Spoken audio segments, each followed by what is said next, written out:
샬롬, 부활절 보낸 이후 어제와 오늘의 삶은 어떠셨는지요? 찢기신 손, 허리에는 흘리신 주님의 보혈이 그 부활하신 육체를 통해 우리에게 전해오므로 늘 평안과 생명을 누립니다. 단지 다시 사는 것이 아니라 우리같이 연약한 사람들이 주님 가신 길을 걸어가는 부활의 능력을 주셨으니 1년 내내 부활절처럼 사는 은총이 가득하기를 소망합니다. 지난주로 매일 성경 본문인 마가복음이 끝나고 4월 말까지는 에스겔이 진행됩니다. 혹여 기독교 서점에 가시거나 인터넷으로 검색하시면 매일 성경이라는 묵상집이 있습니다. 한 권에 2달 분량으로 나오는데요. 가격은 4,000원 정도 됩니다. 개인적으로 혹은 구역에서 함께 구입하셔서 경건 생활에 마음을 모아주셔도 좋을 것 같습니다.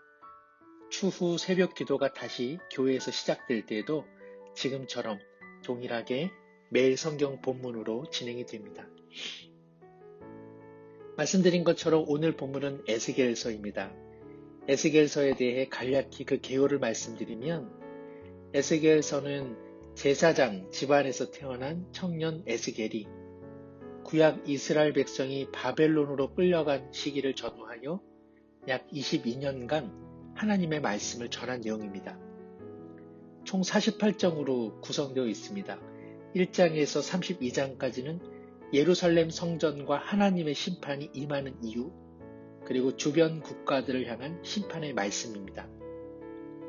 그러나 오늘 본문인 33장부터 마지막 장 48장까지는 비록 예루살렘이 함락되고 포로 기간이 장기화되지만 앞으로 있을 회복에 대한 소망의 메시지입니다. 오늘 말씀은 에스겔 33장 21절에서 33절 말씀입니다. 말씀들이 꽤 길 까닭에 제가 읽지는 않겠습니다. 앞서 참조해 주시면 좋겠습니다. 본문 24절에 당시 이스라엘 사람들의 완고한 마음이 기록되어 있습니다.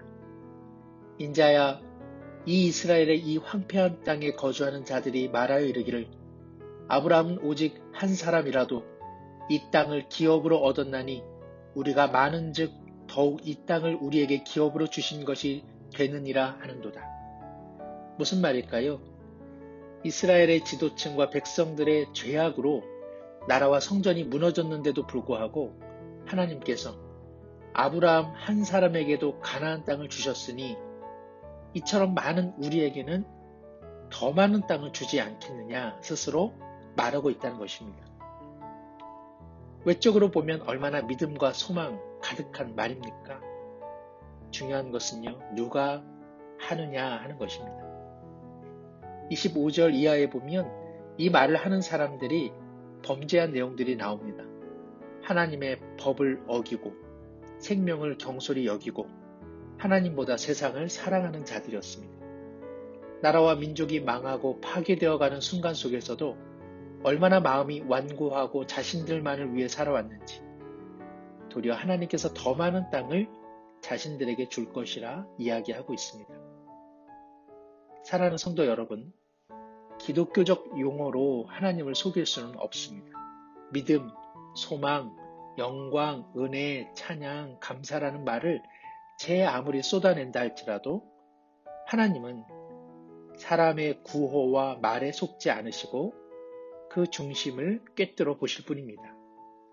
참된 회개 없이 회복은 없습니다. 오직 진실한 회개 속에 하나님은 회복의 역사를 이뤄 가시죠.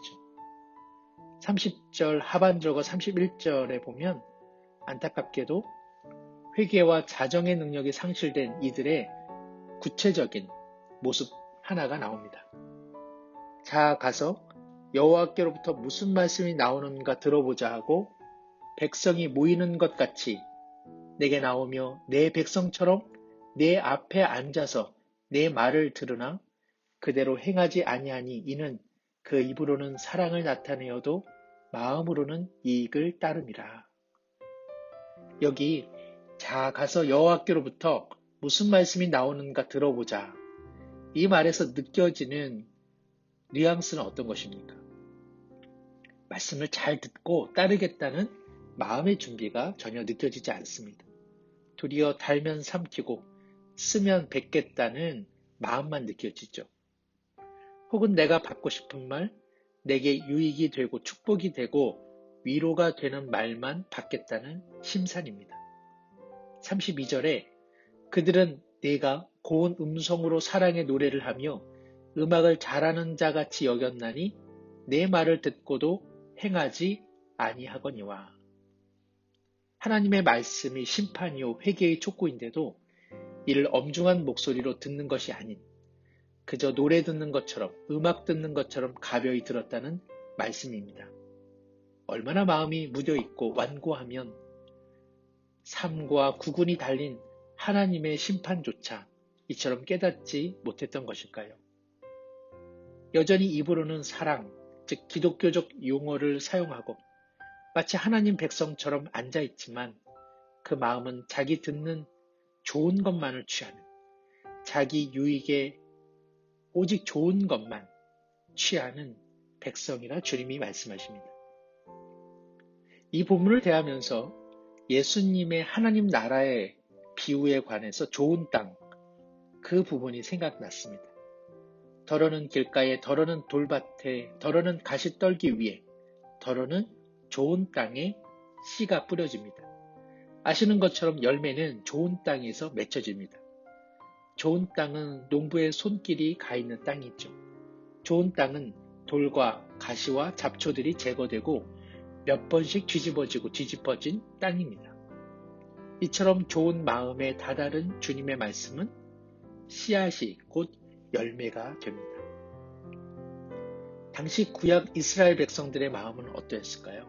온통 길가, 돌밭, 가시떨기로 뒤덮여 있었습니다. 스스로 하나님의 말씀도 따르겠다는 자기 성찰과 각오가 전무하였던 것이죠.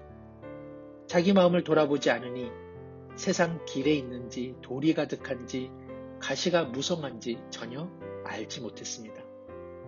그저 자기 삶의 유익에만 빠져 있었습니다. 외적으로 보자면 그 모양새는 하나님 백성처럼 하나님 말씀 앞에 서 있었습니다. 입에서 나오는 소리는 사랑, 은혜, 소망, 성령, 영광, 감사였죠. 말씀을 들은 후에도 좋은 음악을 들은 것처럼 감동에 젖어 있었습니다. 그러나 이들을 향해 하나님의 판단은 심판이었습니다. 하나님의 엄중한 책망을 뱉어버리고 종교적 용어로 혼잡하게 하고 스스로 영적 안일함에 도취되었기 때문이죠. 어느 한 시인은 성찰이란 장애를 갖고 있는 엄마가 아기를 낳자마자 아기의 몸을 살피는 것이라 말한 적이 있습니다. 그 어미가 혹여 자기처럼 연약함이 있지 않을까 아기를 낳자마자 이곳저곳 그 육체를 살피는 마음, 그것이 성찰이라 노래합니다. 자신을 하나님 말씀 앞에 정직하게 비춰보는 성찰이 얼마나 우리에게 필요한지요. 성찰은 먼저 좋은 땅이 되는 사람입니다. 주님의 말씀을 온몸으로 살아내려고 부단히 뿌리를 내려보려고 자신의 마음을 살피는 사람이죠. 그러므로 이와 같은 삶에는 시냇가에 심은 나무와 같은 열매가 있죠. 사랑하는 성도 여러분, 부활절 이후 우리는 다시 한번 우리의 삶을, 우리의 마음을, 우리의 귀를 새롭게 함으로 주님의 참된 백성으로 살아가기를 소망합니다. 사랑합니다.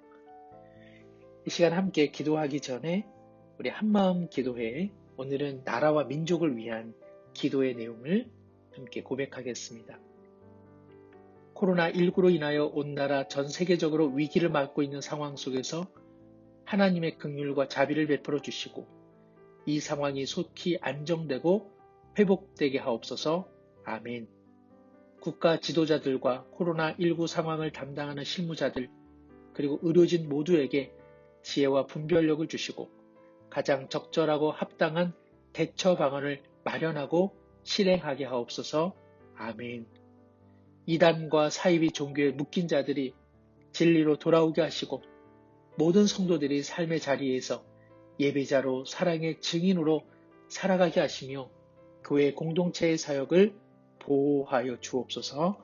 아멘. 하나님 아버지, 항상 주님 앞에 부드러운 흙의 마음으로 살아갈 수 있도록 은혜를 주옵소서. 마음에 있는 돌, 가시, 그리고 세상의 길을 날마다 제하기 위한 거룩한 몸부림이 있게 하여 주시고, 주님의 엄중한 말씀을 약으로 삼아 씹고 삼키고 회개하는 새로운 마음을 부어 주옵소서.